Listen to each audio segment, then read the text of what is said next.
1 and go. Ladies and gentlemen, welcome back to the North American Season 3 Qualifiers. We're here deep into game number 2. Team Marn Cats up against FXOpen. Marn taking a nice 1-0 victory in game number 1. But if you haven't seen that, go watch it now. YouTube, go. But I'm the FourCourtJester. With me is the L3 IRD. The stream is the word. How you doing, bro? I'm doing okay. We had a really good game between FXO and Marn, and throughout game 1, it was a really strong start for Marn, and they just kind of collaborated in Riven, J4. Two of those things don't equal like one, but they do pretty much the same thing. Lots of damage came in the early game, and that pretty much just carried them to that mid to late game session. Overall, though, Heartbeat and Echo did a pretty solid job as the AD and AP carry, respectively. So really solid things from Marn. FXO, we did see them the first round on the round of 32. They did a really good job. That game wasn't really the most solid from them, so we'll see if FXO can come back into this. They do have some really good picks. JRT on the Ezreal is actually a pretty key thing that JRT actually plays. Ezreal over there, yeah, 2 for 2 at now. Oh no, sorry, he was Caitlyn last round. It was Heartbeat who was the Ezreal, but now Heartbeat, man after my own heart, as he's going to be taking up Sivir with Lulu. Color me impressed. I love watching a Sivir play. She was my champion to go to when I was leveling up my account. God, seems like so long ago now, but level 20 to 30 was pure Sivir play. Top lane, bottom lane, doesn't matter. Warmogs, Atmas, and Manamune. That was how you won. That's funny because my like 120 was Teemo. Really? Yeah. I just like the little flurry creature. It's so pretty everyone cool. else. That's why he's the most deaths in the league. I mean, it doesn't have the most skins for no reason, right? Yeah, that is true. Nice little Easter Bunny Teemo, dead in the water. It's fun times. All right, who do we got here for the bands, Mr. Bird? Evelyn, Zin, and Blitzcrank. I think the same bands from Team Iron, actually. Yeah, it was the same bands from them, except for the Blitzcrank pick. Anivia, Riven, Aurelia. The Riven was really strong. Aurelia is a pretty good top laner for Megazero. I think we saw Megazero do some amazing plays with them. Anivia for Echo. That's really interesting to see. And we do see Lux being picked up for Echo instead. We'll see what will come in for the picks over here. Really quickly, Sivir, Lulu, Olaf, Clickety with the Jarvan, and Lux on Echo. Cho'Gath, JRT on the Ezreal yet again. Ensis is on Shen, Taric, and the last pick, Orianna. Yeah, Orianna and a Shen. Definitely see some nice football maneuvers being played around there. Put the ball on top of Shen and then stand united or shadow dash in. Could try to grab, that quick shockwave. Other than that, nothing really to combo it on. I mean, we have seen more NA style of like Orianna and Shyvana, jumping in curse style, or Orianna Malphite, Orianna Mumu. But yeah, none of that this round. So very interesting picks coming out of them. It will be an Ezreal Taric, and I don't think we ever saw an Ezreal Taric combo win a game in the qualifiers.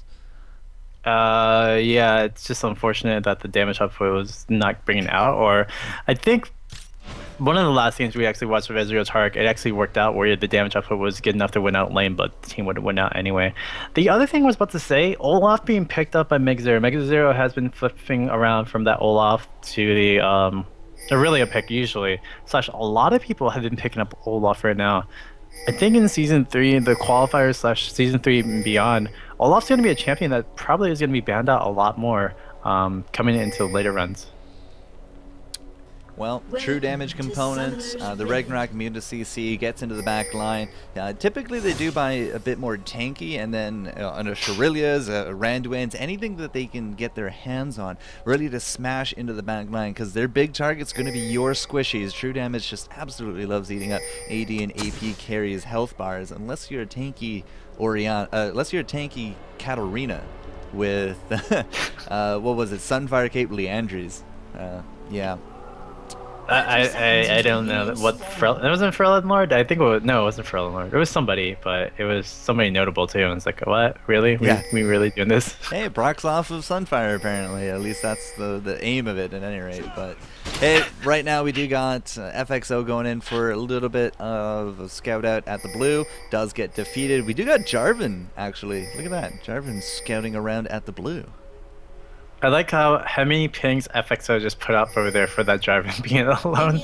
Like literally, we're like, we need to go catch this Jarvan, but Jarvan's not gonna actually do Way anything. out of position. I mean, he just he's gonna just scout out around, look around, and yeah, we did see Mega Zero throw the axe and pretty much see the whole team up. So Earth is gonna go give Cho'Gath the red. So Fourier gonna be taking that Cho'Gath little pick. We're gonna see Claky do the same thing. Gonna take the red and late invade on this blue buff is probably gonna be. So far, it's going to take that as well. That means if we are going to be going for the red, it's going to be a little bit delayed. But hey, nobody up here at the blue. We did get that ward into the bush, but we also have the counter ward. So now Olaf's going to be coming back down, but we're kind of hip deep in red. So it's likely to be a steal here for FXO 408. He does it. Grab that. Should be going back to lane. And now, if you notice, we have a little bit of a lane swap going on. Shen is actually going to go 2-on-1 bottom, as Mega Zero is the aim here is to shut him down with both Taric as well as Ezreal. Yeah, JRT plus Daydream should be enough to poke down onto this Taric. And Taric, onto his Olaf. And Olaf is going to need to get that level 6 as soon as possible. He'll get the double creeps pretty much, and he'll get the lane levelage, but I don't know if he'll get the lane experience as well. But with that teleport, he's going to be able to go back in lane pretty easily. We do see a engagement. Entis going to go right onto Clickety. Clickety, can he get that kill? No, he will not, and 4-8 has to back away from this. Key thing there, though, we didn't get blue on Claky D. I think FXO actually grabbed it and refreshed his, because I did not see a blue border on either Lulu or Claky D right there. So it was an invade, didn't grab it. That's gonna hurt his early game jungling a little bit, because we went over this a bit before. Without that blue buff, that early game clear from Jarvan is gonna be limited. Yeah, he'll get there, but he'll get there with a lot more damage on him. So he's gonna have that level 3, level 4. Well, be pretty hard to get through. Mega Zero having a really hard time over top lane. We'll see if Marn can really respond to this, but at the same time, Entis is gonna have a really hard time, and Claky gonna go off for this gank. I think it was 4-8 who actually got the blue buff, so there you go with that, because I saw 4-8 smite timer actually pretty much down. Yeah, I was looking at that as well. Now the thing is, when you do a 2-on-1, you have an Olaf. Navatar, however, could be the first blood. He is going to be health chugging. I think he'll be okay. Yeah, looks like he will live out. Top lane though, with an Olaf, if you ever go 2-on-1 against an Olaf, almost guaranteed that Olaf is going to do better than whoever the poor soul is that has to 2v1 for your team. Because we got Shen bottom. Look at the creeps, 11-2. Yorick probably could do better, or anyone that has like a way to clear waves really fast would be good, but yeah, unfortunately for not, Entis going to be struggling down here. He's going to get the Shadow Dash on Heartbeat. Heartbeat is going to be enough, but Heartbeat's going to use that cleanse a little late, but good enough to save him out from, danger. That cleanse was on the Ignite. Oh, okay, there you go. Yeah, because if you look at the Ignite timer, it's down. Now, I do agree it's a little late for the Shadow Dash, but the Shadow Dash did its job, triggered an attack which called for help against the tower, and was able to land a tower hit on top of Heartbeat. So really good use of mechanics there from Entis. With that Ignite, though, he was looking for that kill. Did get out that flashes. If we have Claky D come down here, sorry, wrong team. If we have our, if we have 408 come down here, could be a good time against Heartbeat if we can, force out another spell shield, but I guess it's going to be for naught because the tower does drop. Yeah, unfortunately, GRT and Daydream could not figure out the final pushes down there. And I think the biggest thing was Entis responded in the jungle and made GRT, or not GRT, the bottom lane really just pushing even more so. Heartbeat and Atomic was just like, okay, well, if you're going to respond to that, we're just going to keep on pushing your lane and solve our job so we can switch back up the top lane and reduce that pressure that is on Olaf right now. Yeah, that's exactly what they're going to be doing. Severe Lulu going to be heading up top. We do got the tier 2 boots now finished up for Severe. She is trailing a little bit behind in terms of the creeps, 42 there for JRT, and he's going to get himself that Vamp Scepter before heading on back. But it will be, those swaps. 21 creeps to the 12 of Shen. Shen's going to be able to catch up a little bit simply because it's just so far pushed. And when Olaf does get down there, it should be pretty much equalized. The 408 could be taking a lot of damage. Look at that banner going up as well. Forces out the flash from 408 with the rupture at the end there. So not going to be a kill, but they did grab the flash out of it. And this triple push top, I'm a little surprised Mega Zero is going to stay as long as he has. Well, the wave was way too pushed up for Shen, and Shen wanted to catch up anyway, so he's going to last it as much as he can as well. So very smart push, but then again, it didn't really accomplish anything because they weren't really focusing on towers. They were just focusing on creeps. Daydream put some pressure onto Atomic. Heartbeat getting some pressure from JRT. This is actually the matchup they didn't want to actually have from Marn, and we're going to see 4-8 try to re-opportunize on that one, but unfortunately did not get the opportunity. So Olaf's going to head back down to bottom lane. Boots and health. No gold pretends out of him. Nothing actually here for Shen as well. Ever since his tower did drop, he's still kind of just in lane. Hasn't gone back to spend anything quite yet. And as I said, when Olaf does get there, creeps would have equalized. A good spell shield going to be keeping Heartbeat from a lot of damage. And if you think about it, as early game pushers, it's kind of hard to beat out of Severe. The boomerang and the ricochets really does make for very fast tower clears, especially when virtually unopposed. Yeah, Ricochet is just one of the best abilities to tower clear. Old Ricochet was literally tower clear for days and you cannot actually push against it. So that was really cute to see from, well, Sivir. Unfortunately for now, they did change it up just to have it as an on-hit effect. But still, this most solid tower clear of the games. I mean, Draven's pretty good with it, Tristan is pretty good with it, but you never can really beat out Sivir or MF in that kind of same reasoning as well. Biggest thing also, the passive that you get from just odd attacks from Sivir onto a champion really helps out as well. Get that basic little 2.5% move speed actually bonus. I don't actually remember the actual number, but that little bit of move speed bonus actually helps out and makes it go a longer way. Mega Zero's looking for a kill down here on top of Ent, just throwing out those axes like they're candy. Does force out a flash from him as well. A lot of aggression bot lane. That's going to let Olaf just kind of keep control down there. His Heartbeat and Atomic End are going to be slamming down against this top. Claky D not quite there for that wriggle. He's going to be a little bit behind. He does have the longsword as well as the Madred, so he's looking for it. We do got the giant spell now on Cho'Gath as well. But 8 minutes in, we're starting to see some big progression towards items. And Kindle Gem now on Shen. What can he build into a Kindle Gem? Locket of Iron Solari probably is what he's aiming for. But it could be also building in Zeke's Terra, could also be building into Shiruli's Reverie. There's a lot of things that could be building into, but since he does have the the rejuvenation bead primed up, it probably is a locket going to be used to make it a really early good gank opportunity. I mean, Stand United plus another shield on top of the Stand United is going to make somebody stay alive for longer than what they're expected to. Yeah, plus an Orianna shield if things do get a bit sticky. That's a triple shield situation. So yeah, alright, well, we'll see if it is going to be that. Seen a lot of lockets lately, but Claky coming in with the Cataclysm, landing a lot of damage on top of 408. 408 almost looks like he can't even move. He's just kind of stuck there. Stand United will come out. Not too sure it's going to be enough. The Rupture will go off. Mega Zero is not going to land that axe kill, but it's probably only a matter of time. Down goes Cho'Gath, and now we do have an opportunity for them to go 2-on-1 against Entas. Claky D is going to stay here as well, looking for the banner dash, but is not going to get hit because of the shadow. Now Entas is dropping still. Is the movement going to be enough? Camera goes top, so probably not. Out of mana for that Olaf. That's one of the things about Olaf in general. Once you do spend out everything of your mana pool, it's pretty much you're going to be gone within the next few seconds. I mean, Undertow is a really good thing, and it's really strong as an ability, but it uses up so much of your mana pool, and you can't really do anything about that for Olaf.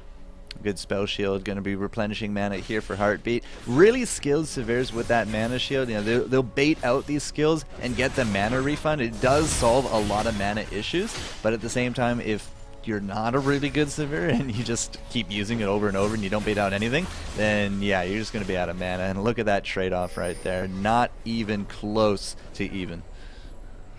Yeah, JRT, I mean, he's 93 to 72 on the CS score. Yet again, Heartbeat's getting beat out onto that little focus. But the team is still doing a good enough pressure. 1-0 on the Kurt store. I feel like Heartbeat, you know, they had a little bit of a harder time, well, especially with 4-8 coming up the top right now. But they had a little bit of a harder time just controlling the bottom lane to CS even more. JRT was just CSing over the top lane. So I think that's the biggest difference off of that one. Oracle's on Cho'Gath. That's probably one of the earliest Oracles I've seen in Season 3 right now. Tower not looking so good up here either, Mr. Bird. Only one kill on the board and 11 minutes in. We do now have Claky D and his Wriggles. A few wards on top of that as well. Our Lux actually... Is Lux going for a Rod of Ages?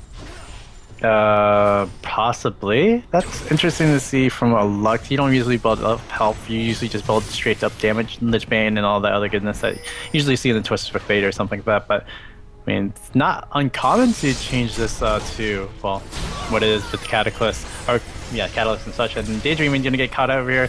There you do have the teleport going down, but I don't think the teleport is really gonna be useful. I don't know why Olaf would want to do that anyway, and Daydreaming's gonna be taken down by an auto attack by Heartbeat. I think it actually got cancelled out because Shen is now going to be dying bot lane, so it's likely a Shadow Dash, cancelling out the teleport. But still, 2 kills across the board. That's going to be up 3-0 now for Marn. Nice pushback on that top. So Heartbeat saying, hey guys, come help us out a little bit because we're suffering. We need to make sure that JRT does not get super fed. And you know, just as easy as that. 2 kills. Once again, the skill set of Mega Zero in the 1 versus 1 lane continues to impress me. Yeah, Mega Zero is just doing a really good job over there. I think the Shadow Dash was just a bait out that Olaf would actually come into play. Because I don't think there's any opportunity that they were not going to get any kills over there at top lane from Marn. So, yeah, Marn is interesting enough. You know, FXO just kind of felt that down and down. Marn's going to be able to pick up the Dragon on turn with FXO picking up the top turret. For the first time, they're going to have a turret, but the thing is, they're down about 2k gold right now. Yeah, 2k gold at 12 minutes. I mean, we've seen worse discrepancies, but what a grab! Look at that damage on top of Navatar. The Stand United is going to come out. Claykey is going to say, no, sir. He is going to be dropping that kill. So Navatar down and dead in the water. Claykey so ballsy. Able to get out of that one alive as well. And that's going to be another tower for Team Marn. That was leg for me. Yeah, no problem. I got that too. I was about to say, great little play by Clickety right over there, giving balls, and made sure that the Shockwave actually didn't get primed up and actually used by Navatar. So Navatar didn't actually do anything during that fight. So great stuff right over there. And also, well, Ezreal was still pushing up top, making sure that he could try to make the team pay for it. Just made sure that that middle and second turret was next thing going to be going down. Yeah, top turret's just going to kind of push, so Marn's going to respond to that. 4-0 for them, 3k gold now. Yeah, some pretty decent creeps coming out. 107, 106 for both the mids, but Ezreal 125 at the 13-minute mark. I mean, that's pretty much on par for almost every single creep that's come his way. Yeah, I mean, Ezreal, JRT7 has been doing such a great job. He's going to pick up a Phage pretty soon, but he's going to be building the Bloodthirster first. Interesting kind of build setup for himself, but he's just going to keep on farming, and it's what an AD carry should usually do, but the thing is, it's at the expense of losing position, losing, well, people as well. So we'll see if JRT can hit that critical mass point, or he can just be a really big carry overall, but overall, I feel like they're still pretty much tied, even though the CS difference is pretty massive between Sivir and Ezreal. Heartbeat going to get hit by one of those rare Mystic shots that don't ever miss. JRT's been pretty on point with those. She will be able to get a little bit of farm down south. Does have herself the BF sword now. So Sivir going to be close to that Bloodthirster. And again, you know, 15-minute mark is pretty much on par for these higher order players in order to pick up those big first BF sword items. Ezreal, I think, should be pretty much there as well. So, you know, pretty even across the board. 1 kill to the missing 30 creeps or so. It almost evens out. For Sivir. I'm fairly sure that Ezreal's going to be slightly more ahead, but it's pretty much dead even. It's not so much, well, I think Sivir might be a little bit ahead because they get Dragon as well, so, I mean, that's just a little bit, but then again, JRT7 has been doing a really good job for the farms. Just, yeah, if you're doing a really good job in a team game by yourself, that's never usually a good time. A little bit of farming going on in and around the place. Claykety still picking up those reds, has himself the Brutalizer, and once again you see Mega Zero, sorry, I guess I should say more Olaf in general, but Olaf's big first item, again, 2 games for 2, is that Warmogs. I mean, Shurelya's or Warmogs, that's usually the 2 things you want to go. With Shurelya's, you want to just keep on spamming those undertows, spamming the reckless swings, making sure that CDR gets down. With Olaf, or with Warmogs, you want to get those reckless swings and you want to keep yourself pretty low on health so you can get some really big reckless swings into it. And Mega Zero going to use a Ragnarok to get away from this game potential, but it was just Entus, yeah, being out of position, so that just forced that one out right there. I'm liking the build from Marn over there with the Riot Aegis. Thinking about it now, Lux doesn't have to play any other like aggressively. Like truthfully, all she needs to do is just be really tanky and then just build up for that mid game status where she's going to be doing lots of damage. Probably going to be building in def cap first, and now having that extra take in this Echo, like can afford herself just to have that little bit of early break because, well, truthfully, Orianna, Lux, they haven't really done anything at mid other than just trade off a little bit. Bottom lane, we got that True Shot Barrage going out. Echo going to be taking a little bit of damage, but pretty tanky at this point. Is going to flash away. Only going to get Heartbeat on that command. Daydreaming not looking so hot. Could go down with a good skill shot. We do got no teleport coming in as Olaf does not jump into that. That's interesting. He's going to just go push down top. So I think we actually saw the teleport coming, and that's why they backed off. And then MegaZero's like, nope, psych, I'm just going to push down your top lane. So a little bit of outplaying right there from MegaZero. I've seen him do that in BLC as well. It's like he'll jump up with the 100 energy specials and like, nope, because he just canceled at the last second. It's really hard to do that kind of stuff. Really interesting to see that kind of gameplay affecting his role play. Yeah, we're going to see Olaf going to just pack off over there. That's just a lot of pressure that Marn's been doing. FXO hasn't been really responded. Like, they could have gotten so many kills right there onto, well, it was really Sivir that was in trouble, Heartbeat, but Atomic saving him out with the Wild Growth. We did have Echo coming out with some shieldage as well as some slowage from the light binds.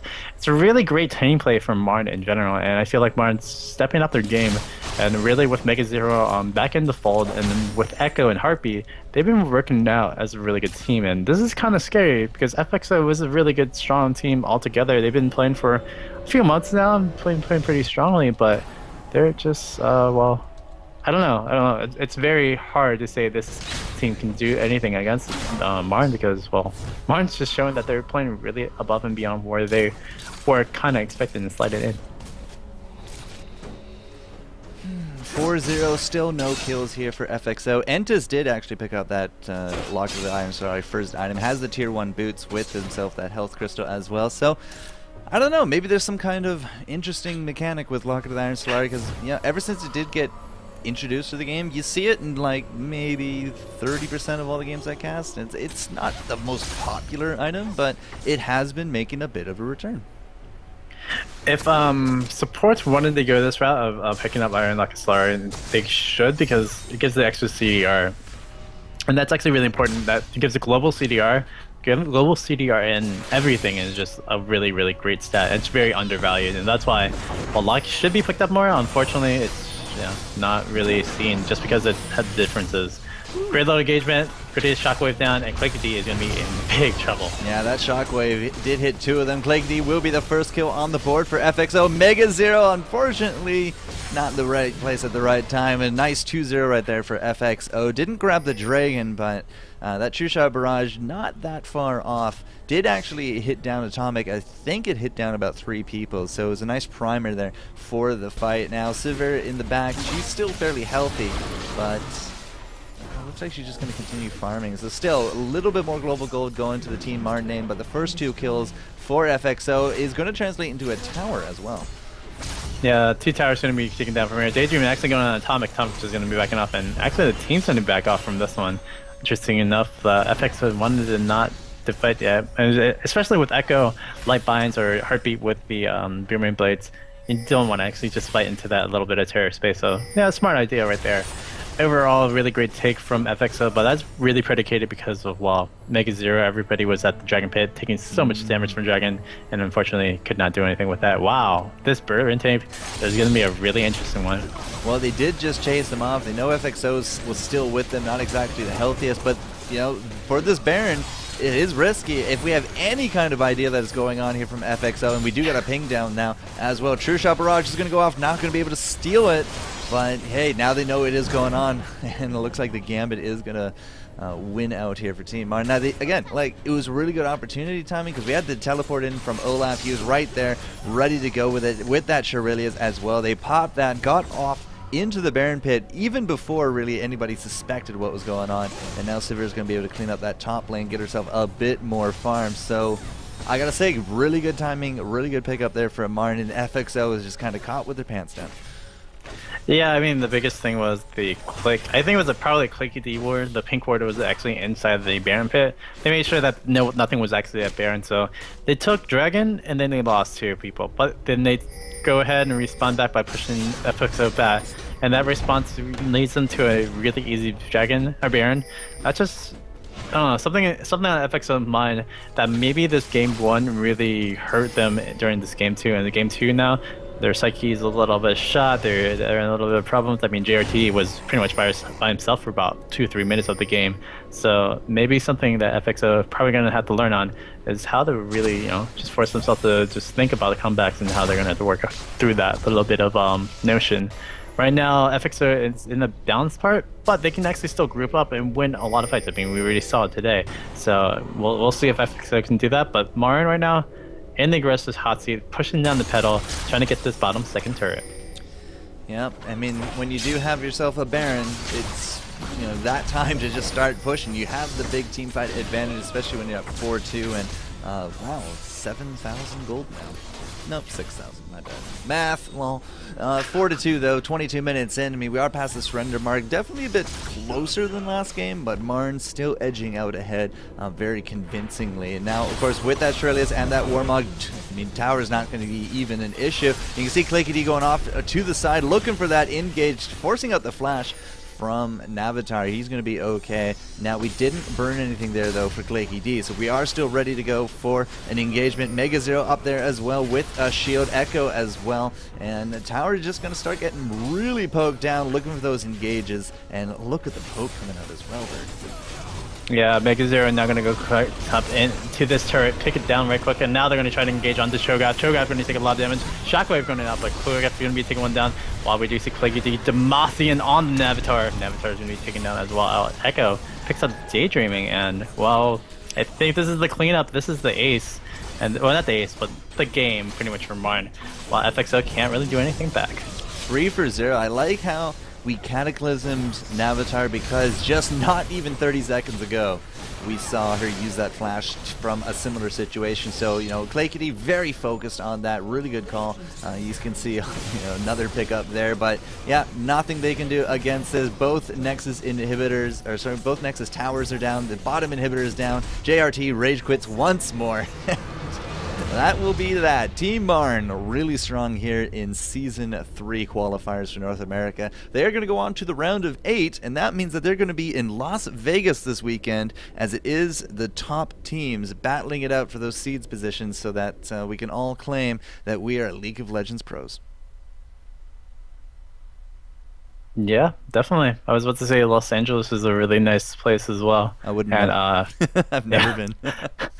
FXO, I mean, yeah, the game 2 was a lot different from game 1, but I think it was all predicated from game 1. Like, the aggression, the play, it was really not the standard of what we've been seeing of FXO, although we've only seen them with 3 games, so that's a little bit of a small sample size, but still, that it looked a little off from what I would expect from a team to play, while Marn really outplayed FXO with a lot of the plays. I mean, even the last play right before that, the Oriana getting the flash out because Clickety goes ahead and just goes right into the team. Again, they had probably no sight and no vision, so they didn't think that Clickety was actually around something, but if the team was there, they would have just opportunized, and that made Oriana have to flash out, and then, yeah, that just follows up right over there. Really smart stuff coming up from Marn, and I'm really liking them play. They're definite contenders to probably get top 3 for Season 3. You think top 3? You'd put them in your top 3? Like probably a 5-6% chance, but yeah, they're definitely contenders in that top 3 status. I mean, their group stage is pretty interesting, so we'll see how it will go. I just really enjoy the play of Mega Zero. His one-on-one sense is just absolutely phenomenal. It really makes me wish I could play top lane. It really does. So that's going to be the game, guys. 2-0. Really good job there out of Marn. We're going to have to catch up with them this weekend, as it is going to be the actual finish up of the tournament. It will not be casted by us, unfortunately. It will be all Riot in-house. Maybe they'll go soft and provide us with a silent stream at the end of it, but don't hold your breath quite yet. I've been the FourCourtJester, Twitch, Twitter, YouTube, and Facebook. Where can people find you, Mr. Bird? You can go find me on twitter.com/L3IRD or on Facebook, facebook.com/L3IRD Gaming. But yeah, we're going to be doing some other casting today, so always check out the FourCourtJester stream, twitch.tv/FourCourtJester. Thank you, good sir. All right, we will catch you guys later for more games. And again, really big work there from Team Marn. Looking strong. All right, guys, we'll catch you later. Thanks again for tuning in, and enjoy yourself some League of Legends.